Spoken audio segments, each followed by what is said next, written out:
ศาสตร์แสนชื่นสดใสวิไลแดนดินบ้านป่าเพิ่นพัฒนาไปแล้วขวัญใจน้ำเทินเป็นแห่งสำคัญน้ำสันเงินเลือดประสาแดนแห่งมะลากุหลาบแสนงามพระบาทบนสันศักดิ์สิทธิ์เนรมิตยังมีวัดดันโอ้เราสามานสถานที่เที่ยวชมถ้าหากว่าน้องได้ไป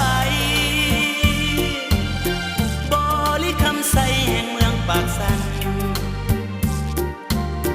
อย่าลืมเบิ่งน้ำสองสีน้ำใจแสนดีต่อกันบ่าวเมืองปากสันจะคอยวันน้องมายาม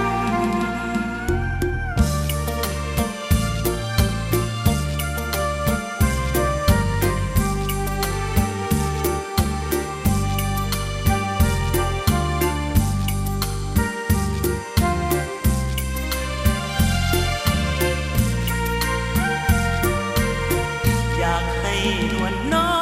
งได้เห็นคงบ่ไหวเว้นเมื่อยามจากลา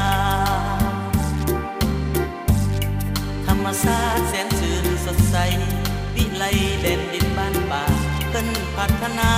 ไปแล้วขวัญใจ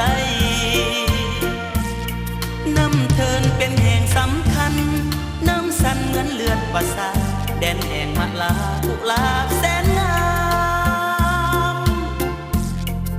พระบาทบนสันศักดิ์สิทธิ์เนรมิตยังมีวัดดันโอ้เราสามานสถานที่เที่ยวชม